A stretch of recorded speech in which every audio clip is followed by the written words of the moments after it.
Hi everyone. Excuse this light. I wonder if I can. I'll just stay in this light here. Here we go. Okay, hold on a second. Like I've said before, I find that you can hear me better when I have this right in front of me. First of all, I have had a crash. I am in the middle of a crash. And I wanted to update you guys about that because in my last video, I deleted all my updates because the volume was so low and I was really, really tired. And now I've had a crash, I'm even more tired. So let me first talk about the reason why I'm videoing right now. My bed is such a mess. I've got everything around me. I don't know how much of it you can see in the video. Yeah, hopefully you don't see too much of the mess. But basically, I just couldn't wait to clear up and do this video. I've just got off the phone with, I don't know what you would call her actually. What is her title? Somebody. Like coordinator, I don't know, to do with this Sjogren's trial that I will be participating in. So we made my first appointment, and I think what I'm gonna do is I will probably make a series about it. You guys will want to see how it works. Okay, let me go back. So I've got the original letter attachment that she sent me. Gosh, in late January, end of January. Today I asked her if I could share this with you guys, and she said, yeah, no problem. She said maybe some of you have done this trial. Maybe it's just good for people to know about it. She said it's absolutely fine. So participant information sheet and, oh yeah, my consent form, actually. So the title says, a phase 3 randomized, double-blind, placebo-controlled study to evaluate the efficacy and safety of the drug is called dazodalibep. Dazodalibep. I'll write it down. In participants with Sjogren's syndrome, Sjogren's disease, with moderate to severe systemic disease activity. Short title, Phase 3 study to evaluate efficacy and safety, efficacy and safety of dazodalibep in patients with Sjogren's syndrome. And then the whole attachment went through so much. And I read, I think, most of it when she sent it to me end of January, beginning of February. But basically, and I will tell you more after my first appointment, because I'm sure when I actually speak with the doctor, I'll know a lot more. It'll all be fresh in my mind. But basically, I will go in and they will do blood tests. I don't know if they'll do any other tests, but they're definitely going to do blood tests. And I'm going to see the doctor, and we're going to go through everything. And as long as I'm still okay with it all, I will come back and start the treatment that quickly. I feel probably, they will probably also have to look at my blood test and make sure that I am right for this trial. She was saying that this medicine, I've already forgotten the name. Gosh, do you guys remember how bad I was at remembering hydroxychloroquine? And now I'm the same with this one. What's it called again? Dazodalibep. Yeah, apparently it really helps with Sjogren's, but they're trying to make sure that they how they know it really helps with Sjogren's, I'm not quite sure. But they are seeing that it does. And when I say help, I mean Apparently it does. And actually, I'll probably write about it here. The purpose of the study is to evaluate the effectiveness, safety, and tolerability of a research medicine study drug called dazodalibep, also known as VIB 4920, in participants with SS. Dazodalibep is an investigational medicine, which means it has not been approved by any competent authority in any country for use outside of a research study. So the main reason for the study would be to evaluate the effect of the drug on the organs, to evaluate the effects on the signs and symptoms and changes in your quality of life, to evaluate the safety. I'm reading this, so sorry that my eyes are over here. To evaluate the safety of the drug. Let's call it D for now. To evaluate the safety of it and assess how well it is tolerated, to see how it is absorbed by the body and how levels change over time, to determine the effects on your body's immune system by measuring antibodies typical of SS, of Sjogren's, and specialized white blood cells, antibodies, to determine if your body makes antibodies that attach to the drug, to evaluate the biological effects of D by measuring biomarkers which may be seen in your blood or saliva. About 621 participants, both men and women, 18 years of age and over.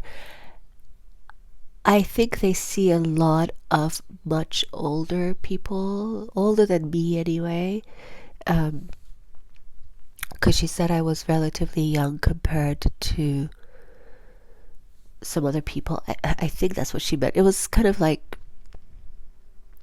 it was a bit hard to talk on to hear her on the telephone. Okay, and also, it could be that I'm given the right drug, or it could be that I'm given a placebo, and neither myself nor the doctor will know this for the first year. So for the first year, I could be having placebo or the drug. The second year, I will be having the drug, and I'm having it intravenously every month. But the second year I will be having the drug.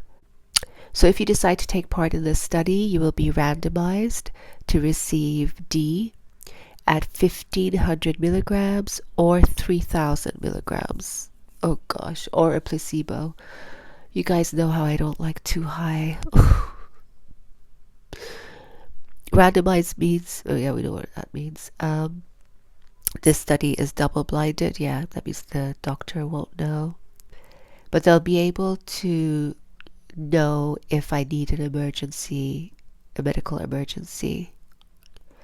The study drugs, D or placebo, will be given to you on day 1, 2, and 4, and then every 4 weeks until week 44. D has already been evaluated in over 350 people. Healthy volunteers, participants with rheumatoid arthritis and Sjogren's, and participants receiving a kidney transplant. That's interesting. Can't be bad for your kidneys then. That's crazy.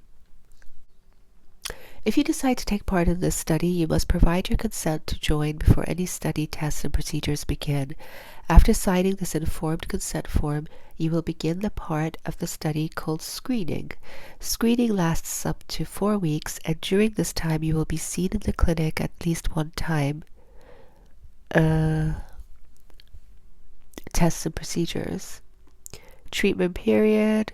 On day 1, before you receive the study drug, your clinic staff will review the study, etc. They'll check you for things like COVID, to check if you're pregnant, which I will definitely not be. You will have a 2 in 3 chance of receiving D and a 1 in 3 chance of receiving only a placebo. the first day they do it, they will keep an eye on you for another nearly 2 hours just to make sure that you don't get a reaction. I do remember though when I read this that reactions could come much later as well. So maybe I should ask for like an EpiPen or something. I'll have to remember to ask the doctor that. I will have physical examination like breathing, pulse, blood pressure, temperature, height and weight, chest x-ray, ECG. The joints in your extremities will be examined for swelling and pain.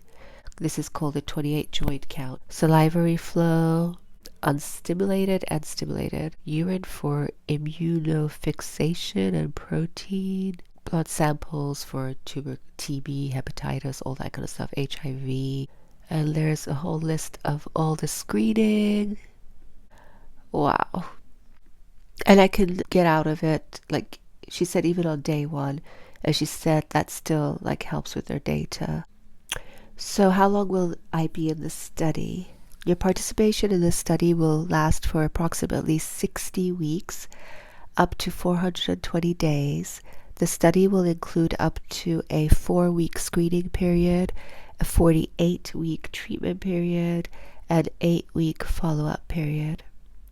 I'm really worried if they tell me to stop taking my supplements. Let's see. And yes, you can decide to stop at any time. And then the potential risks, I don't know if I want to read that. D may increase your chance of developing an infection or increase the severity of an infection. In previous human studies with D, more participants who got D than those who got a placebo had COVID-19 and upper respiratory tract infections. Also, it may increase your risk of serious and potentially life-threatening bacteria or virus infections, including unusual ones. What the heck? Anaphylaxis, I don't know how to pronounce it. Serious allergic reactions. There's always a chance of that. Infusion-related reactions can be severe or fatal. Why am I doing this? Thromboembolism, like a thrombosis. Other risks. Since D is a research medicine, there may be other risks that are unknown. Some of these may be serious or even life-threatening. If you suffer any side effects or injuries or your condition gets worse, tell your doctor immediately so you can receive appropriate care. Gosh. Anyway, what are the possible benefits of taking part? There is no known medical benefit of D in SS, and you may not benefit from participation in this study. Although your SS symptoms may improve, this cannot be guaranteed. What are they talking about? Then why do they say it's really helping? There is no medical benefit? I have a lot of questions to ask the doctor. So there's a lot here, so I'll have to read all this, and this is going on and on and on.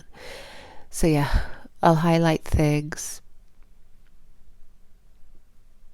What's really annoying is I paid privately for blood tests that I haven't done yet. I'm going to do them. I don't know. I was going to book them in a few weeks, but I've actually paid for the packages, and they last a year. And these guys are going to be testing all those things for free. So, and there's no point in me doing them when they're doing them. So that was a waste. Okay. So I better read this again thoroughly and highlight things before I actually sign it. But I think I will do it. I'm going to risk it. Apparently, at some point, I don't know where, because I didn't see it now, but it claimed that it reverses the autoimmune. What is that word? They always used it. If there's a chance of reversing Sjogren's, that would be amazing. I'd like to know what the difference is between this and hydroxychloroquine. I need to ask the doctor that, because that was awful for me, and I don't think it really helped me. Or maybe it did. I don't even remember. I just remember I got psychotic with it. So yeah, I don't want personality changes. So we shall see. I will keep you informed. So yeah, I just wanted to let you know that's happening. I am too tired to explain why I have had a crash. I need to go out and do some shopping and get some proper food in me. And yeah, so I'm either going to just post this out just so you guys know that I am starting this, or maybe I'll wait for another day and add the reason why I've had a crash as well. And no, it's not because I had my birthday week. Um, I already knew that I was going to crash by that time. So I'm just, yeah, I'll keep you updated. This is interesting. And if you have any questions on it, just put them in the comments and I'll ask the doctor when I see him. Why not? Yeah. If you have any questions that you think would be good questions to ask, put them in the comments and I will try and take you on this journey. I know that usually in hospitals they say you can't take pictures and film, so I may not be able to do that. But what I can do is like update you on that day so that it's all fresh in my mind. Sending everybody lots of love and wishing you a good week. Speak to you soon. Bye.